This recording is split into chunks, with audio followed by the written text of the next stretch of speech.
Mike Wallace with another television interview in our gallery of colorful people.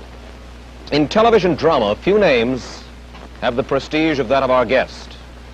Rod Serling is the only writer to have won 3 Emmy Awards for Requiem for a Heavyweight, Patterns, The Comedian. We'll talk to him about censorship in television, his fight to say what he believes, and we'll learn what he means by the price tag that hangs on success. Way back in 1951, when television was just a baby, a young man sat in a Cincinnati diner with his wife and came to a momentous decision. He decided to give up the security of his job and take a chance in becoming a freelance television writer. Rod, first of all, let me ask you this. What was it that brought that decision about? Was it a burning desire to write because you felt that you had to say something, or was it just a way to make more money? A combination of many things, Mike. The immediate motive at the time, the prodding thing that pushed me into it, was that I'd been writing for a Cincinnati television station as a staff writer, which is a particularly dreamless occupation, composed of doing commercials, even making up letters of, what do they call it, to plug a product. Somebody has used it. Testimonial? Testimonial letters. As I recall, there was a drug, a liquid drug on the market at the time that could cure everything from arthritis to a fractured pelvis. And I actually had to write testimonial letters. And on that particular day, I just had it. And though I had been freelancing concurrent with the staff job, the best year I'd ever had, I think we netted about $700, which is hardly even grocery money. Yeah. And that one night, we just decided to, sink or swim and go into it. So you came here to New York? Not immediately. We stayed on 6 months, I guess, in Ohio, then came to New York. Started principally in Lux Video Theater, then live and half-hour emanating from New York. I did 11 shows for them, and I was sort of on my way from that point on. And what kind of stuff did you write? Because you said that it wasn't just the money, it was something that you wanted to say that you weren't getting a chance to say in Cincinnati. Well, in those days, Lux Video, as one show, was doing reasonably adult stuff. These, of course, were not Playhouse 90s, nor were they award-winning shows, but they were reasonably mature things that even today stand up pretty well. And I was doing Lux Video, craft theater, the early so-called pioneer days of television, which, of course, are hardly pioneer, but anything over 8 years old is pioneer style in television. You've come a long way since those early days, and perhaps more than any other writer, your name has figured in the classic battle of the, that is, television writer, the battle of the writer to be his own man. What happens when a writer like yourself writes something that he really believes in for television? I'm not sure I understand the question, Mike. What happens, you mean, in terms of... Well, we hear a lot about censorship of the writer on TV. We've heard a good deal about it in your own case especially. Well, depending, of course, on the thematic treatment you're using, if you have the temerity to try to dramatize a theme that involves any particular social controversy currently extant, then you're in deep trouble. For instance? A racial theme, for example. The case in point, I think, a show I did for the Steel Hour some years ago, 3 years ago, called Noon on Doomsday, which was a story which purported to tell what was the aftermath of the alleged kidnapping in Mississippi of the Till Boy, the young Chicago Negro. And I wrote the script using black and white initially. Then it was changed to suggest an unnamed foreigner. Then the locale was moved from the South to New England, and I'm convinced they'd have gone up to Alaska or the North Pole and using Eskimos as a possible minority, except I suppose the costume problem was of sufficient severity not to attempt it. But it became a lukewarm, vitiated, emasculated kind of show. You went along with it, though? All the way. I protested. I went down fighting, as most television writers do, thinking, in a strange, oblique, philosophical way, that better say something than nothing. In this particular show, though, by the time they had finished taking Coca-Cola bottles off the set because the sponsor claimed that this had Southern connotations, suggesting to what depth they went to make this a clean, antiseptically, rigidly acceptable show. Why it bore no relationship at all to what we had purported to say initially. Paddy Chayefsky has talked about the insidious influence of what he calls pre-censorship. How does that work? Pre-censorship is a practice, I think, of most television writers. I can't speak for all of them. This is the prior knowledge of the writer of those areas which are difficult to try to get through. And so a writer will shy away from writing those things which he knows he's going to have trouble with on a sponsorial or an agency level. We practice it all the time. We just do not write those themes which we know are going to get into trouble. Who's the culprit? Is it the network, the sponsor? It sure is not the FCC. No, it's certainly not the FCC, ideally speaking, of course. It's a combination of culprits in this case, Mike. It's partly network. It's principally agency and sponsor. In many ways, I think it's the audience themselves. How do you mean? Well, I'll give you an example. About a year ago, roughly 11 or 12 months ago, on the Lassie show, this is a story usually told by Sheldon Leonard, who was then associated with the show. Lassie was having puppies, and I have two little girls, then aged 5 and 3, who are greatly enamored of this beautiful collie, and they watched the show with great interest, and Lassie gave birth to puppies. And Mike, it was probably one of the most tasteful and delightful and warm things depicting what is this wondrous thing that is birth. And after the show, I think there were many congratulations all around, because it was a lovely show. The sort of thing I'd love my kids to watch, to show them what is the birth process and how marvelous it is. They got many, many cards and letters. Sample card from the deep south, this was. If I wanted my kids to watch sex shows, I wouldn't have had them turn on that. I could take them to burlesque shows. And as a result of the influx of mail, many of the cards, incidentally, as Sheldon tells it, were postmarked at identical moments, all in the same handwriting, but each was counted as a singular piece of mail. And as a result, the directive went down that there would be no shows having anything to do with puppies, that is, in the actual birth process. Well, obviously, it is this wild lunatic fringe of letter writers that greatly affect what the sponsor has in mind.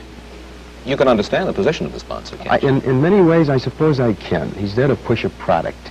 He has a considerable stake, thus, in what goes on the air. Most assuredly.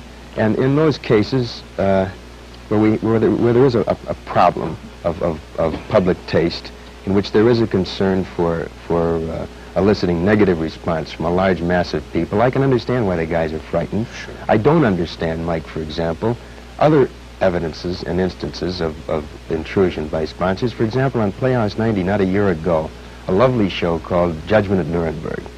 I think probably one of the most competently done and artistically done pieces that 90's done all year. In it, as you recall, mention was made of gas chambers. Yeah. And the line was deleted, cut off the soundtrack. And it mattered little to these guys that the gas involved in concentration camps was cyanide, which bore no resemblance, physical or otherwise, to the gas used in stoves. They cut the line. Because the sponsor was... He did not want that awful association made between what was the horror and the misery of Nazi Germany with the nice chrome, wonderfully antiseptically clean, beautiful kitchen appliances that they were selling. Yeah. Now, this is an example of sponsor interference which is so beyond logic and which is so beyond taste. This I rebel against. You've got a new series coming up called The Twilight Zone. You are writing as well as acting executive producer on this one. Who controls the final product, you or the sponsor? We have what I think, at least theoretically anyway, because it hasn't really been put into practice yet, a good working relationship, where in questions of taste, in questions of the art form itself, in questions of drama, I'm the judge, because this is my medium and I understand it. I'm a dramatist for television. This is the area I know. I've been trained for it. I've worked for it for 12 years. And the sponsor knows his product, but he doesn't know mine. So when it comes to the commercials, I leave that up to him. When it comes to the story content, he leaves it up to me. Has nothing been changed in the... We changed in 18 scripts, Mike. We have had one line changed, which again was a little ludicrous, but of insufficient basic concern within the context of the story, not to put up a fight. On the bridge of a British ship, a sailor calls down to the galley and asks, in my script, for a pot of tea, because I believe that it's constitutionally acceptable in the British Navy to drink tea. Yeah. One of my sponsors happens to sell instant coffee, and he took great umbrage, or at least minor umbrage anyway, yeah, with the idea of saying tea. Well, we had a couple of swings back and forth, nothing serious, and we decided we'd ask for a tray to be sent up to the bridge. But in 18 scripts, that's the only conflict we've had. Well, They've passed what? I mean, every script. Is pre-censorship, though, involved? Are you simply writing easy? In this particular area, no, because we're dealing with a half-hour show, which cannot probe like a 90, which doesn't use scripts as vehicles of social criticism. These are strictly for entertainment. These are pot boilers. Oh, no. I wouldn't call them pot boilers at all. No, these are very adult, I think high quality, half-hour, extremely polished films. But because they deal in the areas of fantasy, and that it is time that world governments officially acknowledge and imagination and science fiction and all of those things, there's no opportunity to cop a plea or chop an axe or anything. Well, you're not going to be able to cop a plea or chop an axe because you're going to be obviously working so hard on the Twilight Zone that, in essence, for the time being and for the foreseeable future, you've given up on writing anything important for television, right? Yeah. Again, this is a semantic thing. Important for television, I don't know. If by important you mean I'm not going to try to delve into current social problems dramatically, you're quite right, I'm not. You told Kay Gardella of the New York Daily News this. You said, professionally, I don't think Twilight Zone will hurt me, but I must admit I don't think it'll help me either. I'm stepping out of the line of fire. You've had it as far as trying to beat your brains out. Would you just read me the first two lines, Mike? Professionally, I don't think Twilight Zone will hurt me, but I must admit I don't think it'll help me. I never said that. I'm convinced it'll help me. I have great pride in the show. In 11 or 12 years of writing, Mike, I can lay claim to at least this. I have never written beneath myself. I've never written anything that I didn't want my name attached to. I have probed deeper in some scripts, and I've been more successful in some than others. But all of them that have been on, you know, I'll take my lick. They're mine, and that's the way I wanted them. Somebody asked me the other day if this means that I'm going to be a meek conformist, and my answer is no. I'm just acting the role of a tired nonconformist, and I don't want to fight anymore. I don't want to fight anymore. I don't want to have to battle sponsors and agencies. I don't want to have to push for something that I want and have to settle for second best. I don't want to have to compromise all the time, which in essence is what the television writer does if he wants to put on controversial themes. Well, then why do you stay in television? I stay in television because I think it's very possible to perform a function of providing adult, meaningful, exciting, challenging drama without dealing in controversy necessarily. This, of course, Mike, is not the best of all possible worlds. I am not suggesting that this is at the absolute millennium. I think it's criminal that we're not permitted to make dramatic note of social evils as they exist, of controversial themes as they are inherent in our society. I think it's ridiculous that drama, which by its very nature should make a comment on those things that affect our daily lives, is in the position, at least in terms of television drama, of not being able to take this stand. But these are the facts of life. This is the way it exists. And they can't look to me or Shaefsky or Rose or Gore Vidal or J.P. Miller or any of these guys as the precipitators of the big change. It's not for us to do it. Of course, Shaefsky got out of television. Yeah, he did. And I can't knock that. I think this takes a relative degree of guts to leave a medium that's made you as sociable, as a kind of a household name. Patty was the first guy to kind of lend stature to the television writer. Prior to Patty Shaefsky, most of us were considered to be two-headed hacks who worked around the clock and used boy-girl situations in any one of 5,000 different routine manners. But Patty gave us a stature. And I respect Patty's decision to leave. He felt that he wasn't satisfied with doing things half-best. Do you think you could make it outside of television? Me? Yeah. I'm not sure I could. And I suppose this is an admission of a kind of weakness, or at least a sense of insecurity on my part. I've never had a Broadway play produced. What few motion pictures I've written have been somewhat less than spectacular. And I suppose I stay in the medium partly as an admission of I want to stay in the womb. This is the medium I understand. These are the tools and techniques that I've been versed in for many years. Maybe I don't want to, get stuck up on the board and get shot at with darts in a Broadway play when I'm not sure I'm prepared for it. But Patty was willing to take the chance. Gore Vidal writes novels. Bob Arthur did Broadway. What about you in novels? Ultimately, I'd love to write a novel, and I think next year I'll start my play. Requiem was under option. It was written as a play, and I gave them their money back, and I want to do it over again. But I stay in the medium also because I happen to like the medium.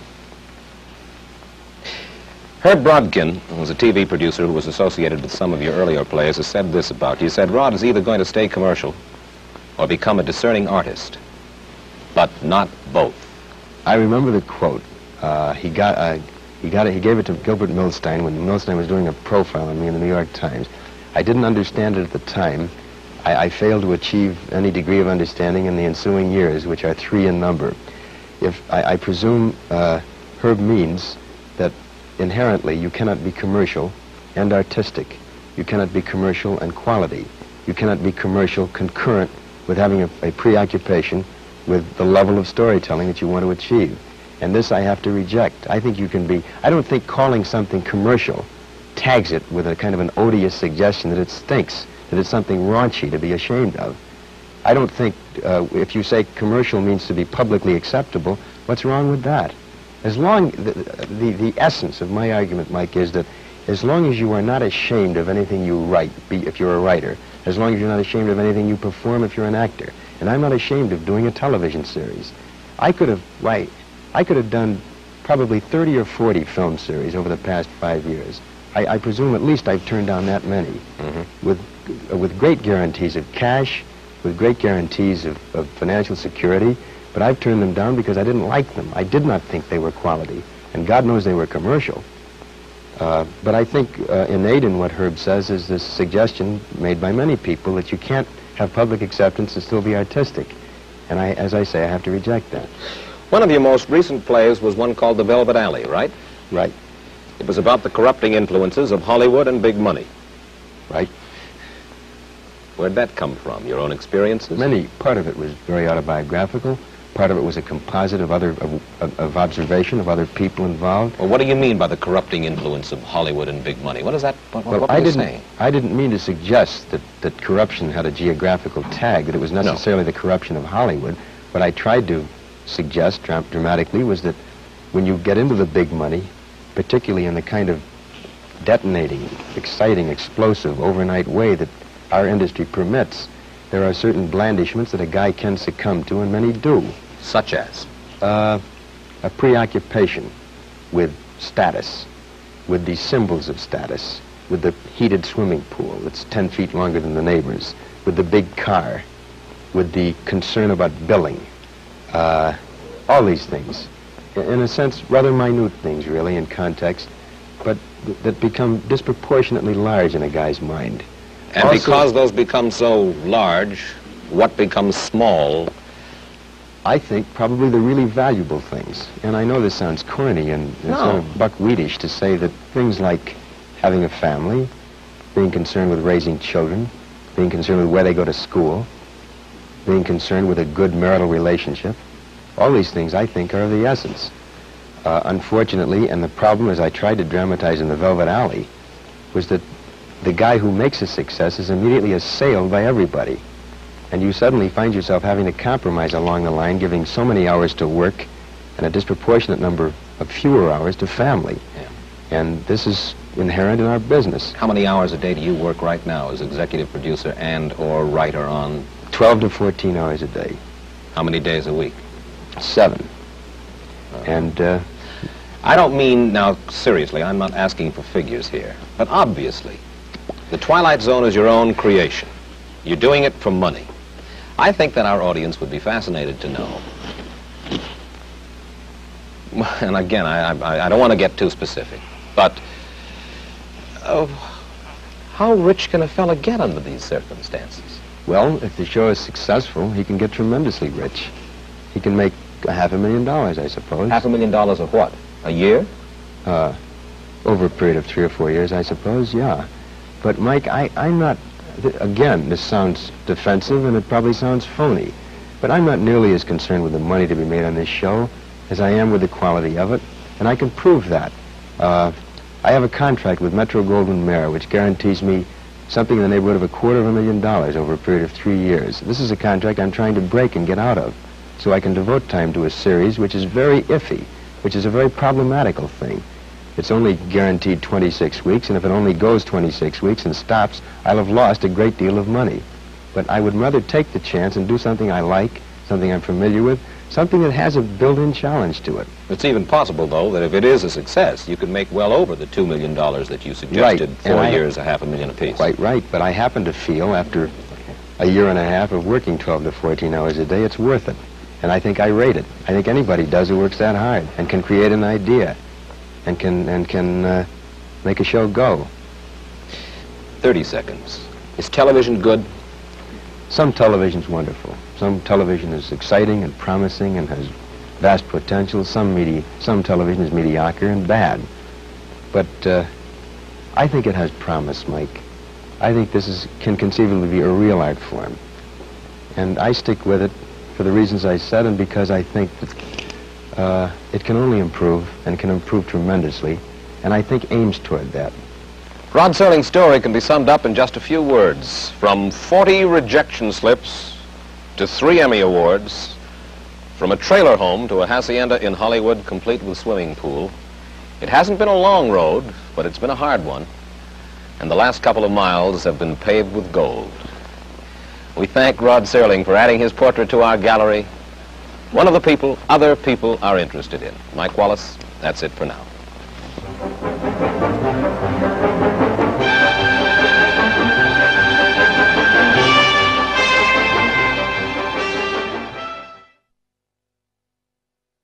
He decided to give up the security of his job and take a chance in becoming a freelance television writer. Rod, first of all, let me ask you this. What was it that brought that decision about? Was it a burning desire to write because you felt that you had to say something, or was it just a way to make more money? A combination of many things, Mike. The immediate motive at the time, the prodding thing that pushed me into it, was that I'd been writing for a Cincinnati television station as a staff writer, which is a particularly dreamless occupation, composed of doing commercials, even making up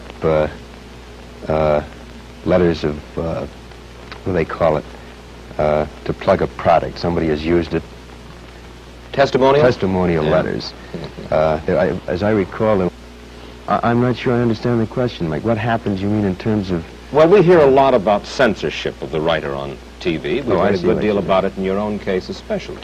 Well, depending, of course, on the thematic treatment you're using, if you have the temerity to try to dramatize a theme that involves any particular social controversy currently extant, then you're in deep trouble.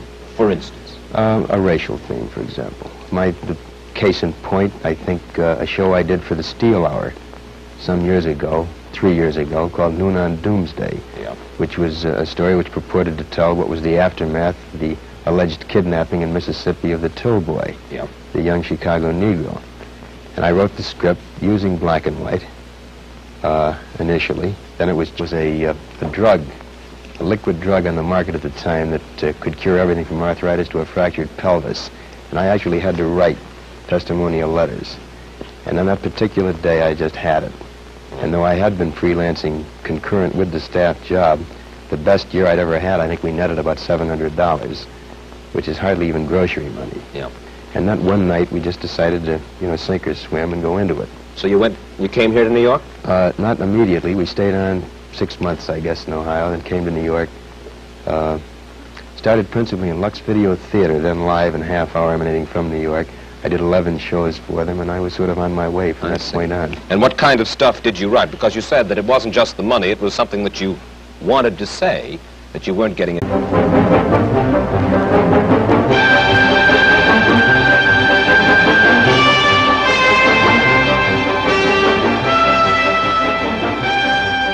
This is Mike Wallace with another television interview in our gallery of colorful people. In television drama, few names have the prestige of that of our guest. Rod Serling is the only writer to have won 3 Emmy Awards for Requiem for a Heavyweight, Patterns, The Comedian. We'll talk to him about censorship in television, his fight to say what he believes, and we'll learn what he means by the price tag that hangs on success. Way back in 1951, when television was just a baby, a young man sat in a Cincinnati diner with his wife and came to a momentous decision. A chance to say in Cincinnati. Well, in those days, Lux Video, as one show, was doing reasonably adult stuff. These, of course, were not Playhouse 90s, nor were they award-winning shows, but they were reasonably mature things that even today stand up pretty well. And I was doing Lux Video, craft theater, the early so-called pioneer days of television, which, of course, are hardly pioneer, but anything over 8 years old is pioneer style in television. You've come a long way since those early days. And perhaps more than any other writer, your name has figured in the classic battle of the, that is, television writer, the battle of the writer to be his own man. What happens when a writer like yourself writes something that he really believes in for television?